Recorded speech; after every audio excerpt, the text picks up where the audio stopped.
So my name's Andy Green. From a community partnership called the Modern Cockney, and we run something called the Modern Cockney Festival. I'll be telling them a bit more about ourselves and how we got started in a moment. But the purpose of this call is firstly to share with you where we're at with this campaign to get pie and mash protected food status, to get us the traditional status guaranteed mark, and also really the next steps. So as I say, I want to share a bit here. So three parts really: who we are, why we're doing what we're doing, explain why traditional status, what it is, and and its significance and the benefits for you, and what we need to do together. I'm liking it that it's a football match and we're at half time, so we've done bloody well so far. But as I say, we've still got some way to go, but putting together we can do it. So anyway, so who we are. So that's me there. So Modern Cockney is a partnership between, I run a social enterprise called Grow Social Capital. So we work with communities to harness the power of like the sense of like belonging, relationships that exist within communities. I liken it to like, who's out there that does you a favour? That's what's called social capital, like the sort of the relationship and power that's within that. And it all started from a news story about 10 years or 15 years ago called Cockney to disappear from London within 30 years. And I'm quite a stupid person. If I see something wrong, I feel I've got to do something about it. I saw that and reacted. So I've had a career in public relations, and I did a PR campaign called Speak Cockney Day on March the 3rd, which is coming up soon. And it created a bit of noise, but didn't really make a change. And then I organised a webinar about 3 years ago, and the subject is Cockney dying. We had two eminent sociolinguists talking, and we had about 70 people turn up. A meeting that was organised with 2 days' notice, and among the people there was lovely bloke Saif Osmani there. He ran something called the Bengali East End Heritage Society. After the meeting, we talked and continued talking. And so what we created is a legacy of this community partnership between our respective groups called Modern Cockney. And going forward, as I say, one of the outcomes is each year we now run a Modern Cockney Festival. That's a month-long series of events, and we're 2 weeks away from this year's festival. As I say, lots going on, which I'll share details of. So, the festival this year, for example, we've got a range of events, and it's all about celebrating Cockney heritage, identity, that overcoming the narrative that somehow Cockney's dying. And what we're doing is saying there's immense quality in the values of Cockneydom. And the story always shows, like David Beckham, he waited 12 hours in the queue to see the Queen in line waiting because it was what his East End grandparents would have wanted to do. So Cockney is a sense not only just of an accent, a language, but also a culture, heritage, a set of values. So we've got a festival going on. So, for example, coming up next month, we've got, I know guys, Joe Jackson, a singer from the 1970s, but he's also got an interesting musical. So we've got an event with him and the great Tom Carradine, if you haven't seen Tom perform a sing-along, he's a great guy, and Yiddish performer Vivi Lack. We've got the country's leading black music journalist and author. We're talking about young, gifted and black London. Now, London has been a brilliant melting point pot for creating new culture and some great black music. We're celebrating the life of Nellie Cresswell, and we're working with the East London Music Group to create an opera, because Nellie Cresswell was an amazing woman who in 1921 was sent to prison for being a popular councillor and refusing to set a rate. She was 6 months pregnant and refused to leave, and they tried to get her pregnant. It's an amazing woman now. And we've even got a story about how the discovery of Cockney roots, as well as kids' activities, family day activities at Museum of London Docklands and Museum of Home. So we do a range of activities in the festival to create a space for people to explore like Cockney culture, identity. And we created some legacies. So we secured the first ever formal recognition of Cockney as a culture when we succeeded in getting Tower Hamlets Council to recognise Cockney as a community language.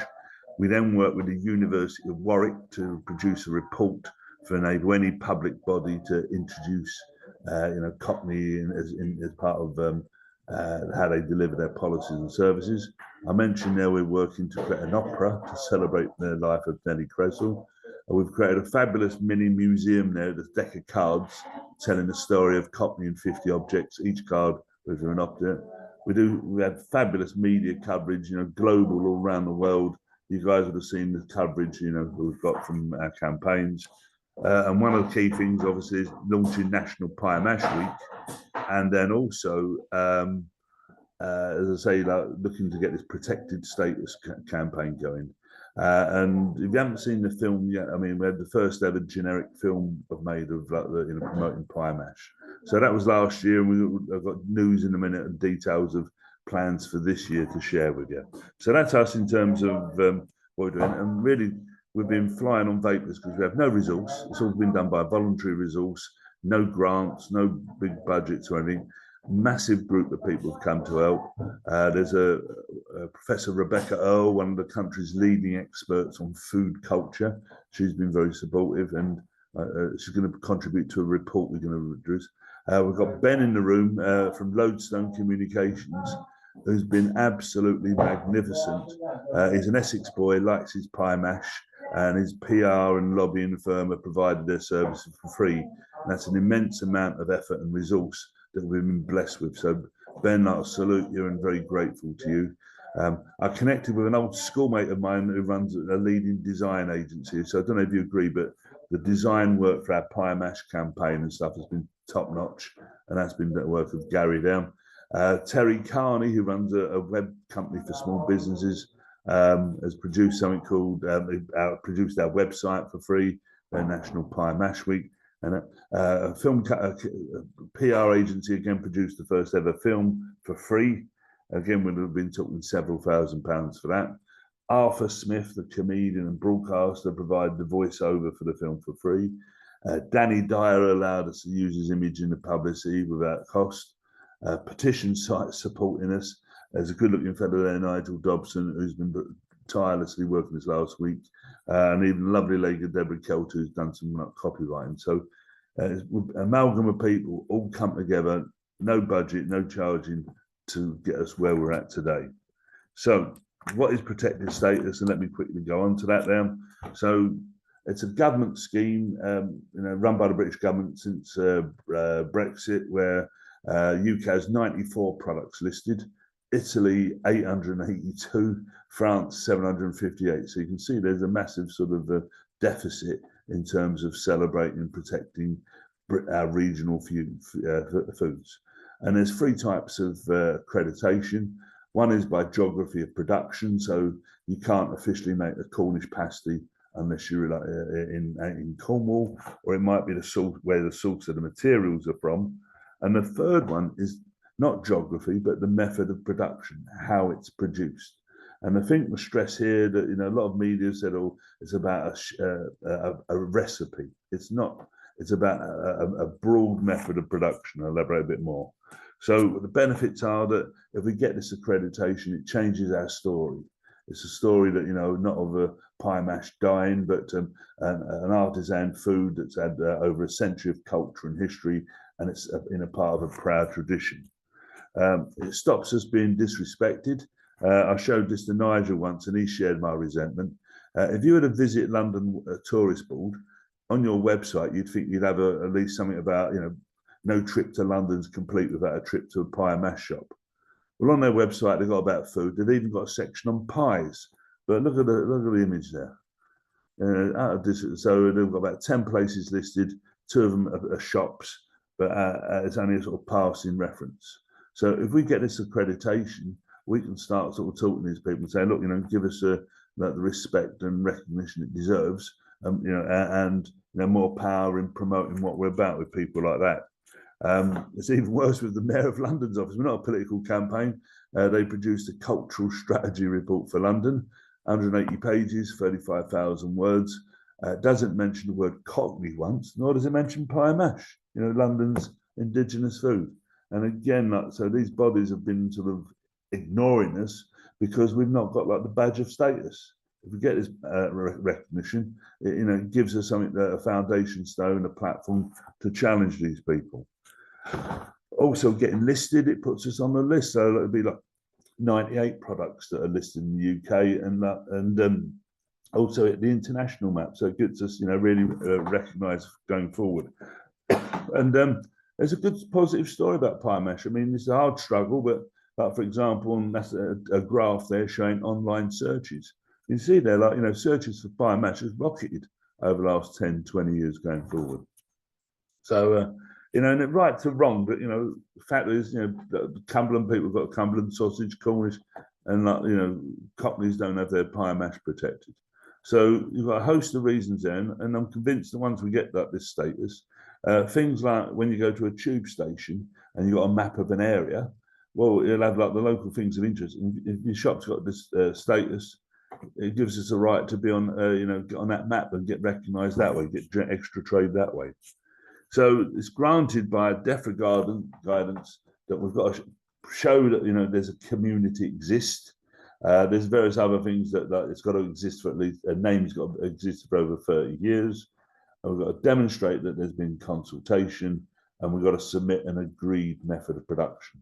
So tonight's call is not about this draft method of production. We're proposing to circulate that after the meet. It's really tonight to agree a process for what we're doing going forward there. So really this draft method of production, I know there's some very strong views among people about you've got a lot of pride and it's understandable. I'll call it the Goldilocks test. So it's got to be rigorous enough to sort of identify, yes, that's Pie-Mash, but with a degree of flexibility that it can accommodate the host of different individual dimensions, individual recipes. It's not a recipe, but the method of production there going forward. So it's a case really of you might have a specific way of doing your Pie-Mash for you, but it's a case of where is there an overlap with as many other people that we've got a sort of a common core production method of production now. So going forward, we've got National Pie-Mash Week coming up this week, and some ideas we want to run past you. So to help support shops, and again, this is a campaign done with zero budget. We're going to launch a report called Pie-Mash Futures. And if anyone's interested, we'd gladly send a draft because we'd welcome feedback and guidance. But we imagine there'll be quite a lot of national media coverage where this report is calling for 7 points to ensure a successful and sustainable Pie-Mash future. Number one is gaining our traditional status. Number two is gaining greater respect and recognition support from public institutions like the Visit London, the Mayor of London. But it's also calling for the Pie-Mash community itself to sort of embrace balanced evolution, where you've got 1 foot in traditions and 1 foot in adjusting that. So I don't know about you, but it gets my nose like the Facebook groups and stuff where people shoot off about any sort of change or whatever. There is a need for change, but it's got to be done in a balanced way, and so exploring that. And then really the community itself, the owners, we need to come together. So a legacy from all this might be that at the very least it might be a network, so we can establish contact there, or it might be some form of association. Really, that's something for obviously you guys and to consider and develop going forward there. And then we're also going to call out to the fans.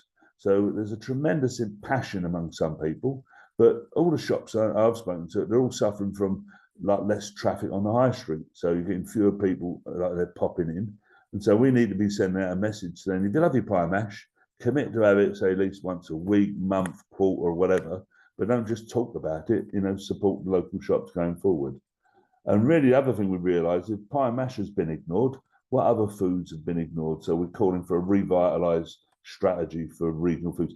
That's where Professor Lady from Warwick University, we've got sort of a person with great status and calibre there to make the message. And really all those things creating a new narrative for Pie-Mash and also for Cockneys that we're not dying but evolving. So we're launching that report and we're hoping to present that to members of Parliament who've been supportive of us. And that should be a strong news story for media. For the shops and stuff, and like yourself, there's some ideas you might want to take part in and consider. So one thing I've noticed going around the shops is you see people, proud parents or grandparents, taking their kids for their first Pie-Mash. So we've got a downloadable free certificate. you know, when they come there, like they can get like in a market. And the other thing is, it makes it a bit more special for them, but also then they like put it on social media and share and stuff. So it's all about spreading the word here. A bit of a cheeky one, this, but there's a lot of people out there, sadly, are pie mash virgins, we call it. So the idea is to encourage people to take a friend along and, you know, sort of no longer a pie mash virgin, or, you know, celebrate the fact that you're a pie mash lover. So they're all going to be available from the National Pie Mash Week as a downloadable resource to, you know, help promote the campaign. So again, and what we've also got then is we're going to produce draft press releases with blanks in where you can put your own details. So, you know, there's support there for you guys to get your message out and, you know, get in local media and celebrate the fact that we've got this thing called National Pie Mash Week. Some more ideas. Danny's in the room with us tonight, and one of the very prominent TikTok influencers who celebrate pie mash and Cockney traditions and culture. So they're going to be doing a tour, a week-long tour. I'll tell you what, Danny, do you just want to unmute yourself, mate, and share like what your plans are for the week? Good evening, everyone. How are we doing? Yeah. Well done, you lot, for carrying on. Yeah, so I love pie mash. I have pie mash shops. I've been to most of your shops. And I'm not a reviewer. I'm just a champion of pie mash. And I think it should be out there more and more. So we took a week off, the National Pie Mash Week. We're going around 7 shops in 7 days. And yeah, see what we can drum up. We're going to take people with us, hopefully newbies, and go from there. Yeah, so we were seeing a lot of you in that week. Yeah.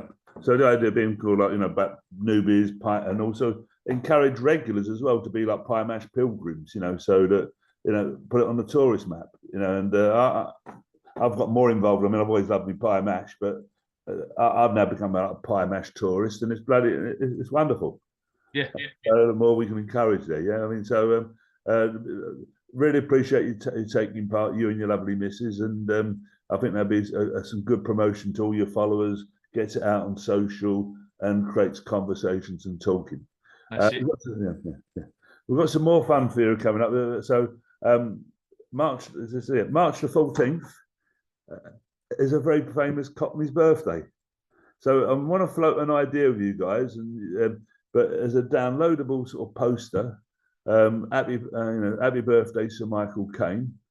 And one suggestion is, and I think for participating shops, if we can get a story out there, I think this will get national coverage.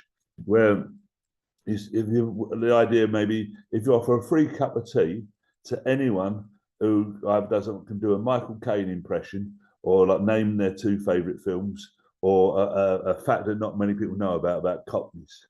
So a bit of like a fun thing, but and again, we can have a local release, so that can be in your local papers there.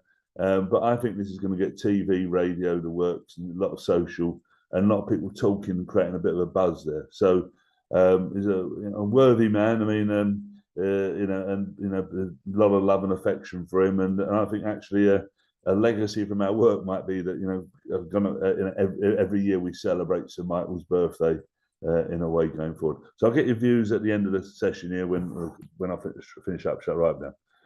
Just to signal up later in the year, in September, we're looking to launch a modern Cockney charter. Probably looking at September to do this, but again, signal up that it's something we're looking to involve the shops in, you know, in getting people to support Cockney culture. Because, you know, part of the thing that drives people to your shops is a sense of this Cockney identity. So, like David Beckham, I think he goes to Tony's, when he's in town, takes his kid. It's not because they're Hank Marvin, it's because he's, you know, respecting the culture. It's like, you know, and keeping that culture alive. So the more we can collectively like contribute to keeping Cockney culture alive, that's a better sort of seedbed fuel for, you know, getting people to, you know, support their shops, love their shops, and to tell future generations. Okay, so that's really sort of covered really about like who we are, what the status is required, and some ideas about National Pie Mash Shop. But as I say, we're not going to achieve anything unless we can together move on. So firstly, so we're looking at a consultation period. So we're looking to produce another event, have another event in April. In the meantime, we'll be sharing a draft method of production that's been sort of like had inputs from people like Neil from Kelly's and his mum on the line there, Fred Cook at Bishop Stortford, and a couple of people. So we've got a draft that we're going to run that past DEFRA to say, is this a reasonable sort of thing to circulate to the shops? Nigel's in the room, and we're doing a campaign called Tell Dobbo. So asking shops to fill in a form we found is a no starter. But if we do it where like Nigel has a conversation with you, logs, records it and agrees with feedback. The critical thing is we've got to be as authoritative and definitive and extensive as possible with DEFRA to show that the community has been engaged and consulted. Obviously, listen to that feedback, update, present it to the April meeting, and then once we've got an agreement from everyone that here's the Goldilocks test, we then submit it to DEFRA and looking to have a lot of parliamentary reception. We're confident on the success. So you look at all the media coverage on the launch. There's the minister coming out in support of it. So there's a lot of sort of green lights in our favour. Might be an idea, Ben, if you're in the room, to sort of just elaborate a bit more about the process, about how they've got to put it out for consultation and stuff. Are you able to add any details there, Ben? Yeah, sure. Evening, everyone. So given it is a government thing, there is a bit of process involved, but that's the bit that we can pick up, so that doesn't impact on any of you lot. What we need from you, as Andy said, is so that we can tell DEFRA that people are broadly supportive and that there's a kind of an agreed way forward, because there's sort of three things in there that really we've got to cover off. One is getting that agreement around what the method of production is and the sort of a broad range of the ingredients and what makes up pie and mash, what makes it distinct from just pie and mashed potatoes that you might get somewhere else.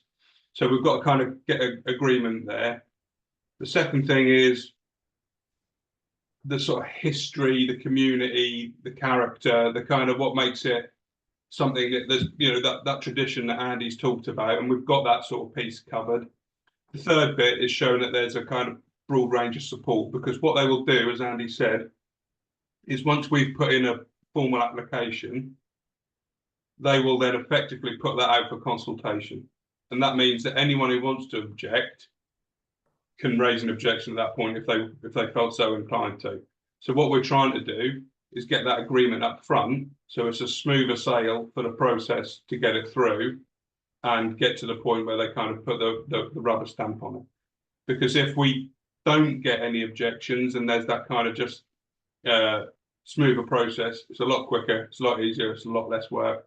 If somebody somewhere puts their hand up and says they've got a problem with it, that introduces delay and a bit more. Doesn't mean we can't do it, it makes it a bit more difficult. But again, we'd sort that bit out. But as Andy said, the really important thing is, because we've already spoken to DEFRA and had some conversations, and their main questions centre around, is everyone on board with this? Are people generally supportive? Because they don't want to waste their time and take it forward if they're just going to find that there's going to be a whole load of objections to it. So the main thing really, and this is what Andy's kicking off here today, is to make sure that we've got that broad level of agreement, so we can tell DEFRA, yeah, we've gone out there to talk to people, we're not just doing this on our own or without any measure of support, and that will make the whole process a bit simpler. Thanks, Ben. So yes, going forward, things where you can help, like we've got a host of like celebrity fans and supporters. If somehow or other if we ring them up, they're going to tell us to bugger off. But if you've got a relationship with any of them, they come and the idea being, can you support us? Can you lend a letter of support or some message of support for our bid here? It helps it both in a way in supporting the thing with DEFRA, but then the wider publicity, the wider recognition, because this is a brilliant vehicle for the pie mash sector. Because you've seen all the coverage we've got on, like when it was submitted in Parliament and stuff. So in that coverage, okay, they might have interviewed 1 or 2 or 3 shops, but everyone benefits from just pie and mash being in the news there, sort of thing. So please, please, please, if there's any like celebrity supporters, fans, you've got connections, let us know. And then if you can make the approach on the campaign's behalf, there's much more power to our collective elbows going forward. We had a launch site with a petition which is stalled. Since, I mean, what happens we find is every time we give it a push, obviously the numbers go up. We're looking now to give this another push. We're at 2,800 signatures, and obviously when we do the submission to DEFRA, the more numbers on there, there's more power to the elbow that there is a support for this, and again, so if like in the shops, if we can look at ways where we can get you encouraged to your customers know about it, because at the moment it's only been publicised online, and I think if somehow we can get it publicised through the shops, people are going to see it and I'll act upon that and get that progress there and get those numbers up there. So that's sort of I will circulate this details down. There's my contact there, and what I also suggest then is I'll get the email address out. There's 2 websites: National Pie Mash Week, which is going to have all the downloadable stuff, and also parallel as well on our Modern Cockney Festival going forward. So we get this circulated to you. You've got a contact there. Nigel has done a brilliant job, and he's going to be sort of the main point of liaison going forward in terms of the consultation. And then we get another date in the diary in Easter so I'll stop the share there. That's me been rabbiting on too much there, but hopefully, like this to say, there's a lot to share there, and hopefully covered a lot of ground going forward. So really, I mean, if you're able to open up the conversation, if you could put like either your hand up or there's a symbol and a hand symbol on there to put up as well. Welcome any conversation at any points. I mean, from what we said, anyone speak either in favour or are we missing anything, or is anything need to be done, or just welcome any contributions there? Yeah. So Brian, mate, do you want to say something, mate? Do you want to come and so you want to come off mute, mate? That's it. Okay. All right. You want to tell where you're from, Brian? Yeah, I'm Brian Bolter from EastEnders Pie Mash in Poplar. Everything that's happening is great. What you've done so far. I mean, I've got the transcript of the speech in it was brought up in the House of Commons, so you can actually print that off if you needed to. Yeah. You can see what was said by Richard Holden, who originally brought it up. It's just a matter of just getting us all out there, and we're not here to say who's, we tend to get a little bit of this pie mash is this pie mash, and I like that one, I like that one. That doesn't bother me at all. If you like mine, come in. If you like someone else's, go there. So that's fine. And I think that's how we should all be, because there's not that many of us now. So the more we can share stuff with each other, the much better, and become a much better community as regards to getting pie mash on the map. So it's I've got, you were talking about Sir Celebrity. We have got a Lord who's in the House of Lords who comes in there every Saturday. So I've got a chap that could, yeah, he's the Baron of Limehouse, and he's Michael Cashman. I can say things about Poplar. Sorry, Brian. Michael Cashman is he's a Lord in the House of Lords at the moment. He's great contact, mate. Can you make the connection? That'd be that'd be a good one, Ben, wouldn't it, for us as well? Yeah, he's there. He's in there virtually every Saturday. So with his brothers, and he's always in there. So he's a good personality to have, because he would bring it up as a topic if it gets chatted about in the House of Lords. Yeah. In fact, also, Brian, what you've also prompted there is I think maybe you should put in the presentation, like inviting the local MPs round to your shop. Yes, yeah. Our local, where we live, everyone's basically, where we are, it's Muslim, isn't it? Most of it, and we sort of have this thing about that. There's one Muslim don't eat pie mash, but they do eat vegetarian. Yeah. There are stuff that they would come into more, and they probably feel a little bit if we're not going in there. It's a sort of a bit of Cockney lads are like sort of anti them and they're anti us, so we don't really get that mixture going so well. But there is a business out there, as we could entice that part of coming in with different types of product that we put in the pie. We make it more vegetarians. There's a lot more stuff with vegetarian stuff now, and all different products in them. Whereas it, traditionally mincemeat pie, it's now it's you need to diversify a little bit, so because of the the type of people you've got living around the area now. So, you know, they want a different product in the pie. Still pie and mash, but it's not got mincemeat in it. So. The balanced evolution, what we're talking about, like 1 foot in tradition, 1 foot adapting to changing times. Yeah. And I think we've also highlighted there this thing about like being a buddy, you know, taking a friend in, because I mean I'm happy as Larry in a pie and mash shop, but some people might feel it is not as approachable, and that's why if a friend takes them in, it breaks the ice, or so to speak. Yes, exactly. Yeah. We do tend to put our own barriers up sometimes. You know, I mean, I'm not. You know, it's I mean, I've got a big Union Jack up in my thing with, and I've got West Ham pictures all over the place. But that doesn't mean to say that I don't invite everybody else to come in, or I don't mind what nationality you are or whatever. I'm just proud of being who I am. That's all. You know, and I just want to let people know who I am, and that's the way we are in our shop. You know, so it's you know, we're basically we are in West Ham, and we're part of it. You know, the West Ham support. You know, that sort of stuff. So. We're not, and I mean, I have loads of Millwall fans come in there, and I have loads of different Tottenham fans, Arsenal fans. It makes it irrelevant, you know. So it's just they come in for a good chat and a good gossip about different stuff, and it's a good community base, you know, which it's one of the main things we're losing is community in London in a way, you know. Our pubs are all disappearing. We've got to keep our pie and mash shops as much as possible. Well, I think I say that if we foot in tradition, foot in that balanced evolution, you know, and that's the way forward. And looking ahead, if there is a sort of network or association, like sharing ideas, I know like Fred Cook in Bishop Stortford, for example, he's just launched a chicken tikka pie, and invited lots of sort of people on social to sort of go in a rage. But then there's lots of customers who actually tried it and liked it, and you never know, that could be an addition to his range, sort of thing. So yes, yeah. We have to evolve, don't we? I mean, that's the way life is. You know, it's not.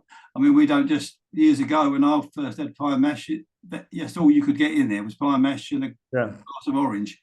Now we do a latte and all this stuff. Yeah.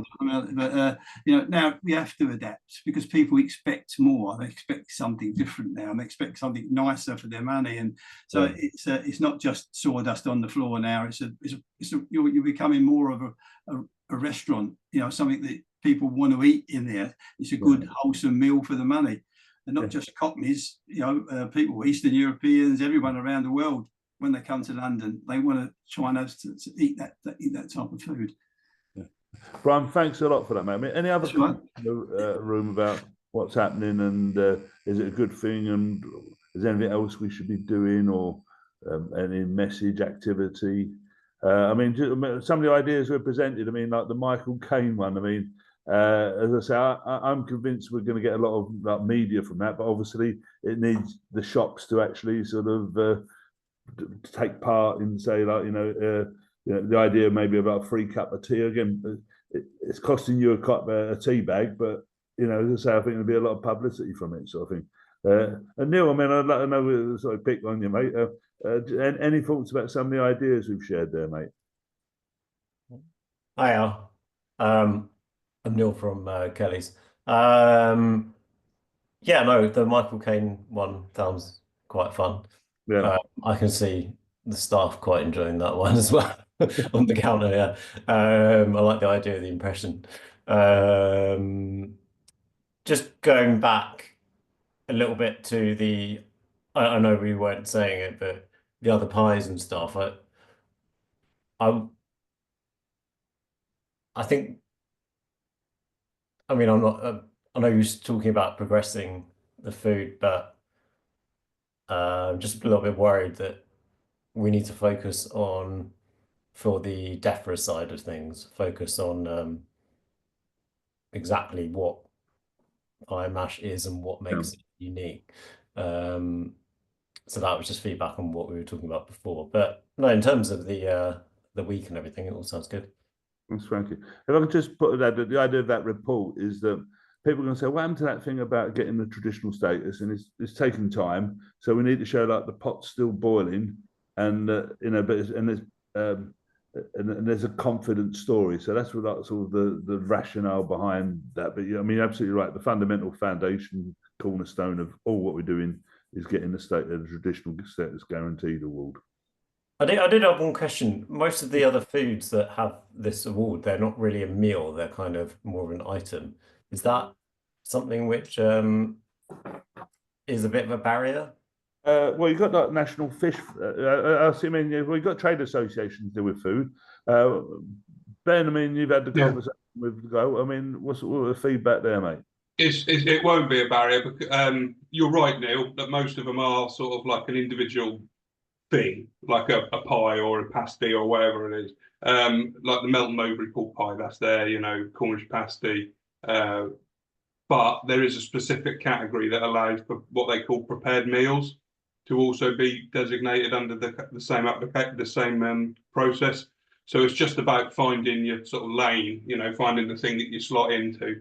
So that's not a problem at all. And the point about a traditional pie and mash versus some of the evolutionary sort of stuff, that's something we will have to sort of deal with. But equally, it's not a problem in the sense of, you know, if you've got a butcher's and they're selling Melton Mowbray pork pies, that pie is designated, but they're selling a load of other stuff as well.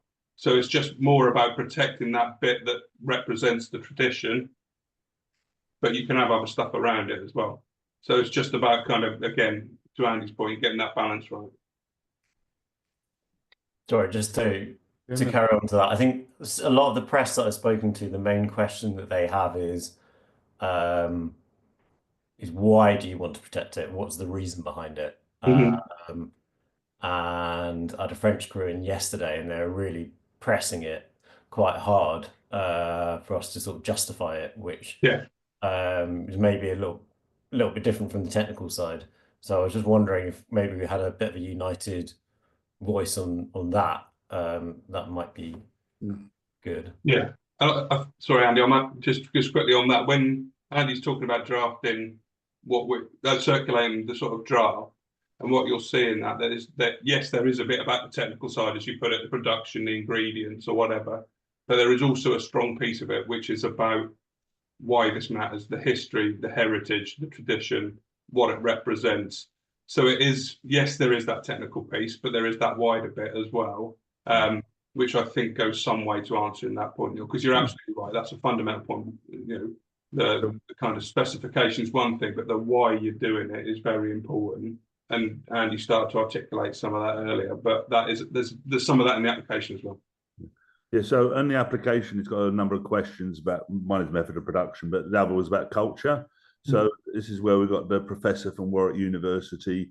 I should have also added Dr. Stuart Freeman from Westminster University, who's done us a 2,000-word submission on the history and tradition of pie mash. So, you know, if you look at it, like, you know, our story is so overwhelming compared to like these other so-called foods, or the other things. Good luck to them, they've got them status, but you know, we've been ignored for far too long, sort of thing. And it's that point about respect that you know, and by doing this, I think it's like, you know, consolidates. And as I said, I think this is the foundation for going forward the future. Anyone else got any views? I mean, Alfie, how are you thinking, mate? What's your thoughts, mate? Yeah, I'm all good. It sounds like a good idea and everything. I was just going to ask, what's the actual like name it's going to be under? Obviously, you've got like Cornish pasties and that. Is it going to be like pie and mash or pie and mash, that sort of thing? And also, if it is like pie and mash or pie and mash, you get like, if you go in like a pub or something like that and they're selling pie and mash, will that be like a problem for them or not? That makes sense. I mean, so again, it's a great question there, Alfie. And one of the dimensions in the discussions with both DEFRA and with you guys will be like the appropriate wording. I mean, my suspicions, and please don't take this any further, because I say we've really got to get the word, is the word traditional. And I think it'd be like traditional pie and mash. And it might be that there might be scope for calling it traditional pie as AND mash and traditional pie mash. So there is some sort of degree of investigation and what DEFRA would be happy with there. But I think the critical thing would be it's traditional. And the point Ben said earlier is that you've got the badge of distinction of that core asset, the core product, the traditional pie mash, and then any other things you do, you can do what you want there, but you've got that badge, covering that core asset that you've got there. But yeah, and again, nothing's going to be, so it's all got to be decided with you guys and consultation. But the more we can get a unified front and then unified agreed way ahead, and I say that'll all come out in the sort of the consultation over the next 2 months, with probably a series of questions, a draft recipe, and maybe another question about that, like getting feelings about what people, as I say, because there are certain permutations there, and I think DEFRA will want some sort of clarity on that. Yeah. Okay. Yeah, that sounds good. And yeah, obviously, thanks Andy and Nigel and Ben services as well. But yeah, I think it's a really good idea all in all, and it's good to see everyone together as well. I know what someone said earlier. There's a lot of people think there's a lot maybe animosity between shops, and that's so good to see everyone come together and sort of talk and meet each other. Yeah. Well, my response to that, I remember, is that I lecture about marketing at university, and to grow a business, you can either steal customers from your competitors or grow the market. And I think we've got more potential, there's all this media interest, a renewed confidence to grow the market and get people who don't carry in, get recognition of the fact that you're artisan foods and so there's tremendous opportunities out there, for growth if we collectively can get together and make the most of working together. I've seen some lovely old familiar faces. Me old mate Olak there. I mean, Olak, anything you want to share, mate? Do you want to just come off mute, mate? All right, you all right? Yeah, mate, so. Mute, got it. So, hi, Andy. How you doing? Want to tell the guys where you're Yeah, from? I'm good, thanks. London Pie Mash Company, so we're slightly different to everyone else. We are mobile, and yeah, we've been taking pie mash around the country for 11 years now. So I think we've been doing our little bit to try and promote it to people who either never had it or have had it but not had it for a long time. So yeah, we're really behind what you're doing, obviously. That's brilliant, mate. Thank you, mate. And again, it shows the way forward that it's both different in both the food, the pie, but also how it's delivered and stuff. Cheryl, lovely to see. I know you said you've got to go off but anything you want to how are you feeling? Anything you want to share? Good evening, everyone. I'm Cheryl Arment from Arments. We're fundamentally behind what you're doing because obviously our business is a long-established one and things have evolved. Customers are buying differently, so we've tried to keep up with the modern times, but not lose sight of what we started out with. So anything that promotes keeping the traditions and the heritage behind it, we're all for. And it was interesting. We once entered the British Pie Awards that takes place beginning of March, and there is no category, not even in the regional, for pie and mash. So, but you've got fish and chip pie, and you've got a pub pie. So it'd be quite nice to see a pie and mash pie. Yeah. I think they just didn't get what it was all about. I think that's a great phrase, and it sums up our challenge that we're those who love it are passionate, but some or other we're a sort of different tribe or not fully understood. That's lovely. And the other thing I would add, say for example, because I know you guys sell to there's now a growing number of shops. I know there's one in Margate or whatever, and that are essentially they don't make their own pies, but get pies in from an established.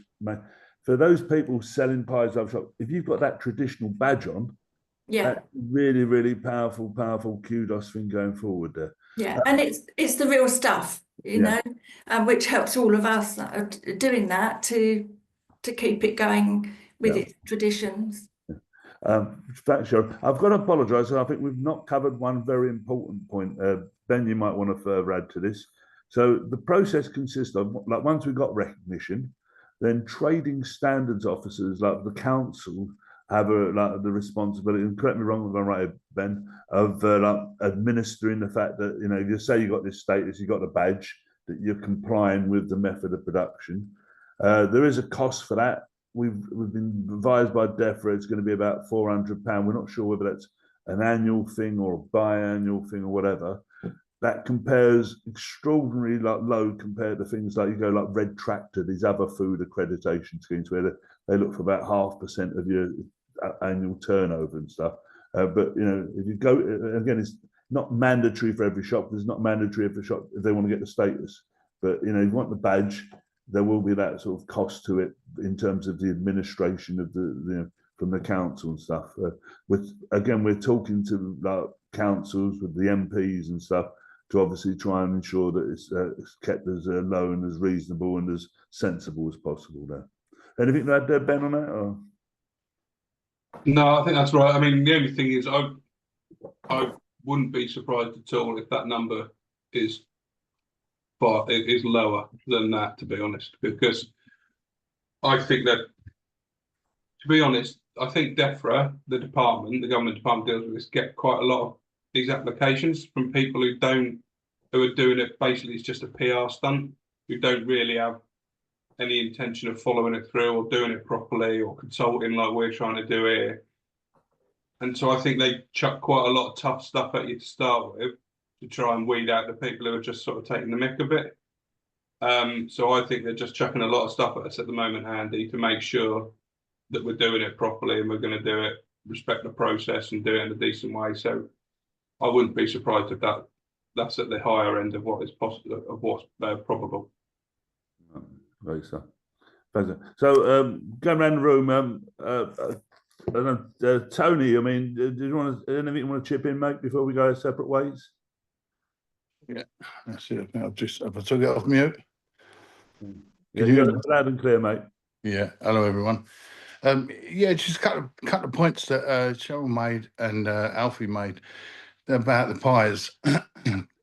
I think there should be, this is just from me at this point, I think the traditional pie mash should be just like our pies. They should be just minced beef pies and whatever ingredients we put in our pies. I know they're all slightly different, but at the end of the day, like it's like Freddie Cook going up and making curry pies, but that's not a traditional pie, is it? If you have a Cornish pasty, like everyone keeps quoting, you know, in the press, a Cornish pasty is a Cornish pasty. Obviously, it's made, you know, up in Cornwall, wherever. If you go in Greggs and ask for a pasty, it's not a Cornish pasty. Yeah. So it wouldn't be right for someone to eat a pie with curry in it and that be associated with our pies. You with me? No, absolutely. Well, just to make clear, one of the dimensions from DEFRA is that it's got to be in use for like for 30 years. Correct me, Ben, right there. So it'll be purely the traditional core pie. Yeah. I'll get that. But you know, it's like you say, yeah, it's got to be, but it should be stipulated. If we're bringing it together as pie and mash, then it should be a pie and mash pie. Does everyone not agree with that? There's no dispute about that, Tony. I mean, it's like having a sideboard or, you know, a mantelpiece of stuff. The I enjoy it is the core, like traditional pie and mash at the heart of it. But what we're saying is that, you know, in this report, that, you know, in terms of evolution, we encourage people to do different things. So, like Neil at Kelly's, he's trying out seafood. Emma, speaking of Emma, Manzi's was like launching a pea. We're trying to call it a London pea soup. So that there's certain things. The guy at Rochester who does like a traditional banger and mash and gravy. Yeah. So there's a certain things where you've got to sort of stretch where it fits within the realm. Like, you know, a number of people do desserts. I think Brian does, like, you know, Spotted Dick or something like that.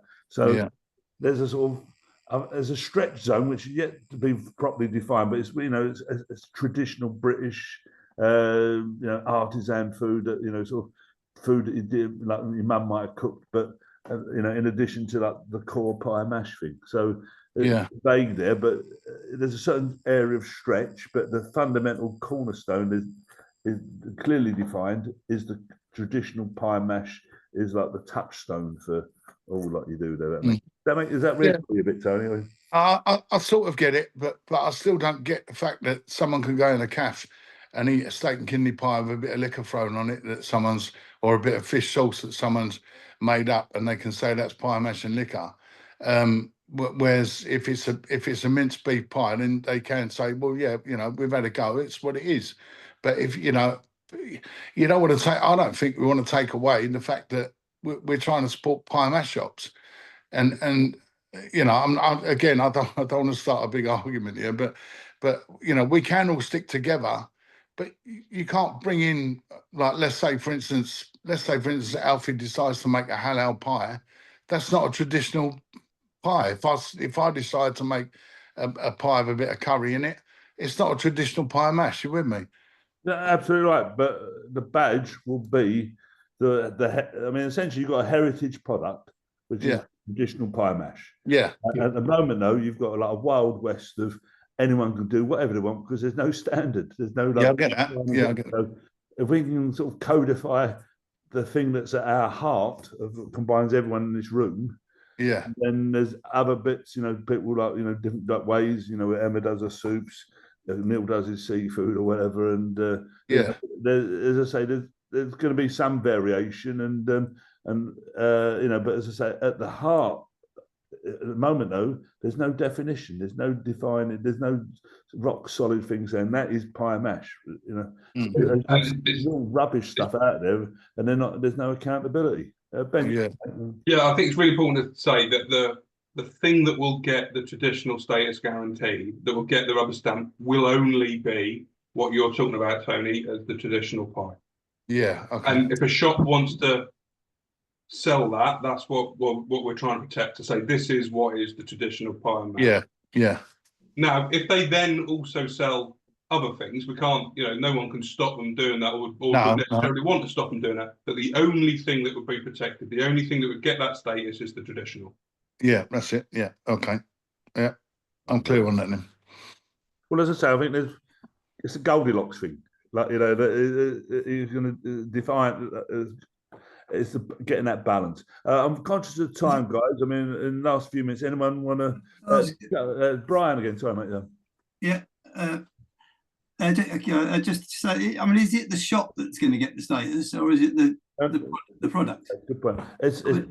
I mean, if you know, I mean, I can get a status for making pie mash in my house, but what it is about is the shop's been there 100 years, and you wanted to keep its status, really, so it still stays there.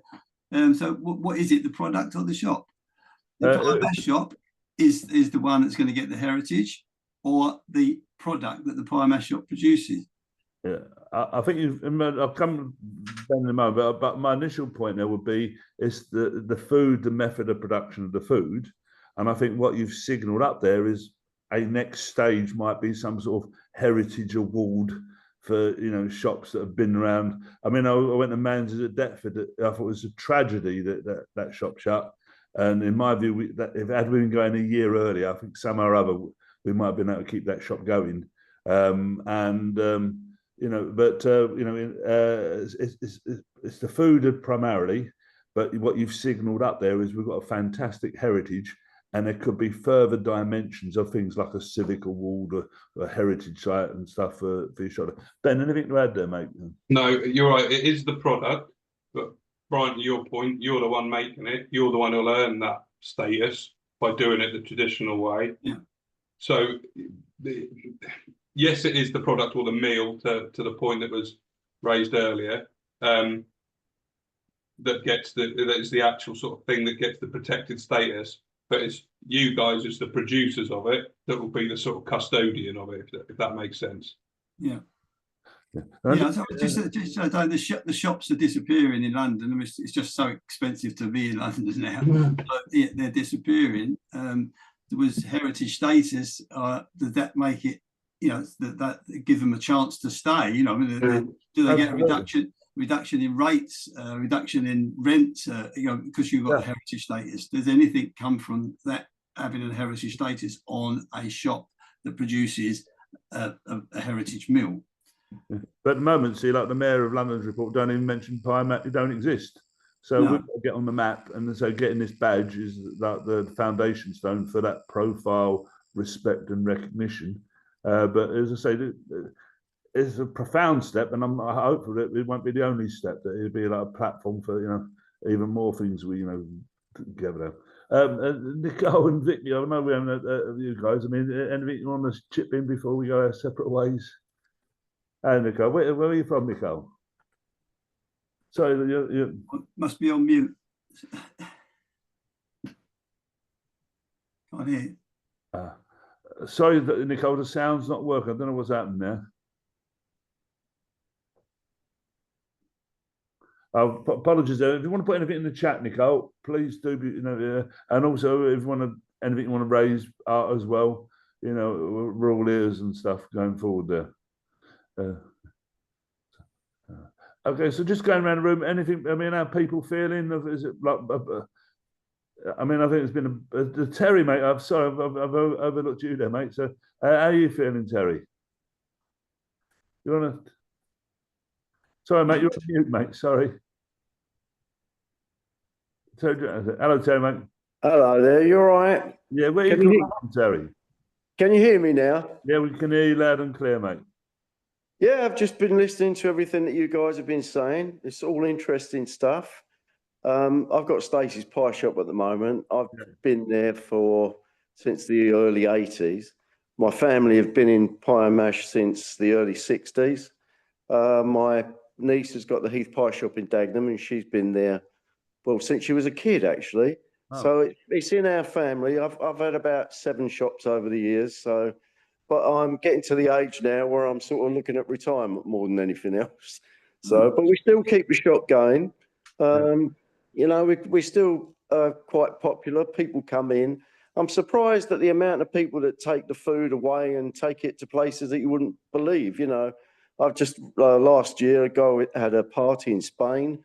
We packed up a great big cold box for him, took it all abroad and had it there, So I think people do like it, and it is a little bit different. Going back to a couple of the points that you were saying earlier, the thing about sort of finger food as regards chicken, burgers, hot dogs, all those sort of things, they all eat with their hands. Pie and mash is a little bit different. It is like a meal, sit down. It's a different, I've often thought about doing things, shows and things like that, which we've done and events. And we've done them a few times, but it's always very difficult to eat it. But I do know that in Australia, there's a thing called, it's like a pea floater, they call it. It's basically a dish with a pie in the middle of it, the juice round the sides, and a fork stuck in the top, and people eat it like that. That might be something that we could consider. There's something different as people are walking along, rather than have a plate and a knife and fork and doing the washing up, but I think it would be a really good thing if we could get recognition, because we all know it's hard work. It takes a lot out of you doing this type of work over the years. And I think it would be great to be recognised for that. And especially, manufacturing your own pies as we do. We all know it's not an easy thing to do and you need to get it right. So it would be great to be recognised. So well done to all of you. Oh, mate, that's kind, mate. Okay, well, listen, I don't know, Nick, have you managed to get your sound on, or? No problem, darling. Okay, we'll wrap up, because as I say, it's just gone past the 7 hour there. I've got massive thanks. We'll get minutes out and the recording of the session out to the wider and everyone here, and also everyone else who couldn't come in tonight, because as I say, evidence that we are a community, that the community has clearly got passion and cares about what it does, and also wants a more successful and sustainable future. So big thanks to everyone coming here. Big thanks to, say, my friend Nigel and his work all last week and stuff doing there. And big thanks to you for everyone, so onwards and upwards, and massive thanks there.